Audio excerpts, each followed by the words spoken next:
বন্ধুরা, আইপিএল এর নতুন সিজনের জন্য টাটা আইপিএল 2025 এর নিলাম সম্পূর্ণ হয়ে গেছে সৌদি আরবের জেদাতে। 24 এবং 25 নভেম্বর আইপিএল 2025 এর মেগা অকশন কন্ডাক্ট করা হয়, যেখানে 10টি ফ্র্যাঞ্চাইজি তাদের নতুন সিজনের জন্য তাদের সম্পূর্ণ দল তৈরি করে ফেলেছে। এখন এই চ্যানেলে আইপিএল নিলামের পর প্রতিটি আইপিএল দলের নতুন সিজনের জন্য সম্পূর্ণ স্কোয়াড নিয়ে আমরা এক এক করে অ্যানালিসিস করতে চলেছি, যেখানে আমরা আলোচনা করতে চলেছি মেগা নিলামের মাধ্যমে প্রতিটি আইপিএল এর দল কোন কোন প্লেয়ারদের নিয়ে তাদের নতুন স্কোয়াড গঠন করেছে, কোন কোন প্লেয়ারদের তারা কত টাকা মূল্যে তাদের দলে নিয়ে এসছে, অকশনে কেনা প্লেয়াররা মোটেও সেই ফ্র্যাঞ্চাইজির জন্য ওয়ার্থ ইট কিনা, নিলামের পর কোন আইপিএল ফ্র্যাঞ্চাইজির নতুন স্কোয়াডের স্ট্রেংথ সবথেকে বেশি, সেই অনুযায়ী আমরা ভিডিও শেষে প্রতিটি আইপিএল দলকে রেটও করতে চলেছি। আর আজ এই অকশন সিরিজের তৃতীয় ভিডিওতে আমরা জিটি অর্থাৎ গুজরাট টাইটান্স দলের সম্পূর্ণ অ্যানালিসিস করতে চলেছি। দেখতে চলেছি জিটি অর্থাৎ গুজরাট টাইটান্স দল নতুন সিজনের জন্য কোন কোন ব্যাটার্স, বোলার এবং অলরাউন্ডারদের নিয়ে তাদের নতুন স্কোয়াড তৈরি করেছে। নতুন সিজনের জন্য গুজরাট টাইটান্স দলের এই নতুন স্কোয়াডের কোন কোন পজিটিভ এবং নেগেটিভ সাইড রয়েছে সম্পূর্ণটা জানার জন্য অবশ্যই ভিডিওটিকে স্কিপ না করে শেষ পর্যন্ত দেখতে থাকো। ক্রিকেট এবং আইপিএল এর সমস্ত ধরনের আপডেট এবং অ্যানালিসিস ভিডিও সবার আগে এই চ্যানেলে পাওয়ার জন্য অবশ্যই চ্যানেলটিকে এখনই সাবস্ক্রাইব করে পাশের অল নোটিফিকেশনটিকে অন করে রাখো। অকশনের আগে গুজরাট টাইটান্স দল মোট 5 জন প্লেয়ারকে তারা রিটার্ন করেছিল, যেখানে তাদের ফার্স্ট রিটেনশন হিসাবে রাশিদ খানকে 18 কোটি টাকা, তাদের ক্যাপ্টেন শুভমান গিলকে দ্বিতীয় রিটেনশন হিসাবে 16 কোটি 50 লক্ষ টাকা এবং তৃতীয় রিটেনশন হিসাবে সাই সুদর্শনকে 8 কোটি 50 লক্ষ টাকার মাধ্যমে রিটার্ন করেছিল। এছাড়া দুজন আনক্যাপ প্লেয়ার হিসাবে রাহুল তেওয়াটিয়া এবং শাহরুখ খানকে 4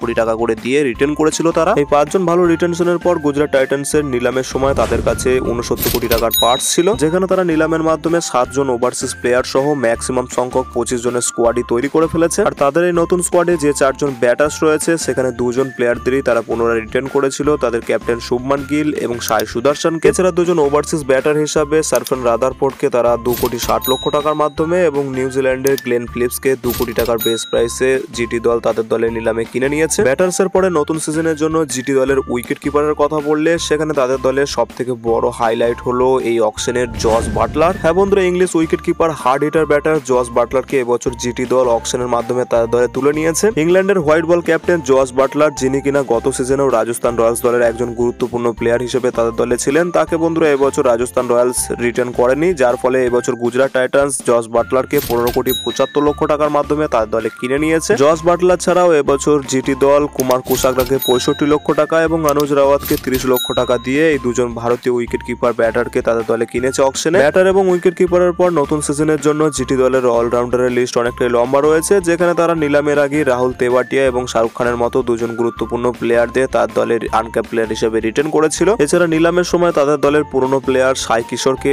2 কোটি টাকার মূল্যে তাদের দলে পুনরায় আরটিএম কার্ডের মাধ্যমে নিয়ে এসছে। এমনকি বন্ধুরা, ভারতীয় দলে বর্তমান সময় দুর্দান্ত পারফরমেন্স করা সেই স্পিন বোলিং অলরাউন্ডার ওয়াশিংটন সুন্দরকেও জিটি দল এবছর মাত্র 3 কোটি 20 লক্ষ টাকার মাধ্যমে তাদের দলে কিনে নিয়েছে। গত সিজনে এলএসজির হয়ে ভালো পারফরমেন্স করা সেই আরশাদ খানকেও এবছর জিটি দল 1 কোটি 30 লক্ষ টাকার মাধ্যমে তাদের স্কোয়াডে যোগ করেছে। আফগানিস্তানের অলরাউন্ডার করিম জান্নাতকে এবছর জিটি দল তাদের দলে নিয়ে এসেছে 75 লক্ষ টাকার বেস প্রাইসের মাধ্যমে। গত সিজনেও জিটি দলের স্কোয়াডে থাকা সেই জয়ন্ত যাদবকে আবারও জিটি দল তাদের দলে পুনরায় কিনে নিয়েছে 75 লক্ষ টাকার মাধ্যমে। গত সিজনে আরসিবি দলের হয়ে লোয়ার অর্ডারের ভালো পারফরমেন্স করা সেই মহিপাল লামরোর রূপে ব্যাটিং অলরাউন্ডারকে তাদের দলে 1 কোটি 70 লক্ষ টাকার মাধ্যমে কিনেছে। এছাড়া আরো একজন ভারতীয় অলরাউন্ডার রূপে নিশান্ত সিন্ধুকে জিটি ম্যানেজমেন্ট 30 লক্ষ টাকার মাধ্যমে তাদের দলে যোগ করেছে। অলরাউন্ডারের পর নতুন সিজনের জন্য জিটি দলের নতুন বোলিং লাইনআপের কথা বললে সেখানে তারা পুনরায় তাদের দলে রিটার্ন করেছিল রাশিদ খানকে। এছাড়া তারা নিলামের মাধ্যমে তাদের দলের লিড পেসার রূপে এবছর ভারতীয় পেসার মোহাম্মদ সিরাজকে তারা 12 কোটি 25 লক্ষ টাকার মাধ্যমে তাদের দলে নিয়ে এসছে। বন্ধুরা, নিলামের সময় মোহাম্মদ সিরাজের উপর আরসিবি দল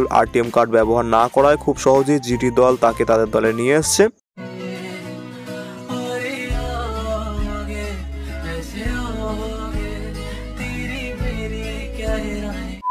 সিরাজ ছাড়াও আরো একজন বড় ওভারসিজ পেসার কাগিসো রবাডাকেও জিটি দল এবছর তাদের দলে সাইন করেছে 10 কোটি 75 লক্ষ টাকার মাধ্যমে। এমনকি বন্ধুরা, সিরাজের পাশাপাশি আরো একজন ভারতীয় পেসার রূপে তারা প্রসিদ্ধ কৃষ্ণাকেও তাদের দলে এবছর নিলামের মাধ্যমে কিনেছে 9 কোটি 50 লক্ষ টাকা দিয়ে। রবাডা ছাড়াও তারা আরো একজন ওভারসিজ পেসার রূপে সাউথ আফ্রিকান জেরাল কোয়েটজেকেও তারা তাদের দলে যোগ করেছে মাত্র 2 কোটি 40 লক্ষ টাকার মাধ্যমে। একজন ব্যাকআপ ইন্ডিয়ান পেসার রূপে তারা অভিজ্ঞ ঈশান্ত শর্মাকেও 30 লক্ষ টাকা দিয়ে তাদের দলে যোগ করেছে। আপকামিং একজন ভালো বোলার মনে করা সেই মানব সুতারকেও জিটি দল এবছর 30 লক্ষ টাকা দিয়ে তাদের দলে যোগ করেছে। এছাড়া আরো দুজন ভারতীয় আনক্যাপ বোলার রূপে গুরনুর সিং ব্রারকে 1,30 লক্ষ টাকা এবং কুলবন্ত খেজুরিয়াকে 30 লক্ষ টাকা দিয়ে জিটি ম্যানেজমেন্ট তাদের দলে নিয়ে এসেছে। নতুন সিজনের জন্য গুজরাট টাইটান্সের কাছে রয়েছে one of the best opening জুটি, যেখানে রয়েছে শুভমান গিলের সাথে জস বাটলারের ওপেনিং কম্বিনেশন। এছাড়াও তাদের মিডল অর্ডারে সাই সুদর্শন, শাহরুখ খান, রাহুল তেওয়াটিয়া, গ্লেন ফিলিপস, সারফেন রাদারফোর্ডের মতো সমস্ত প্লেয়াররা রয়েছে। নতুন সিজনের জন্য তাদের দলের বোলিং লাইন আপে ওয়ার্ল্ড ক্লাস স্পিনার রূপে রাশিদ খান, তার পাশাপাশি ওয়াশিংটন সুন্দর এবং সাই কিশোরের মতো আরো দুজন ভালো ভারতীয় স্পিনাররা রয়েছে। পেস বোলিং লাইন আপেও মোহাম্মদ সিরাজ, প্রসিদ্ধ কৃষ্ণার সাথে কাগিসোর রাবাডা, জেরাল কোয়েটসের মতো বোলাররা রয়েছে। এমন অবস্থায় আহমেদাবাদের মতো একটি বড় স্টেডিয়ামে এই ব্যাটিং এবং বোলিং লাইন আপ অনেকটাই শর্টের মনে হচ্ছে। যদিও বন্ধুরা মিডল অর্ডারে জিটি দলে ডেভিড মিলারের জায়গায় সারফেন রাদারফোর্ড, গ্লেন ফিলিপসদের মতো প্লেয়াররা কি তার জায়গা পূরণ করতে পারবে, নাকি বন্ধুরা রাহুল তেওয়াটিয়া, শাহরুখ খানদের মতো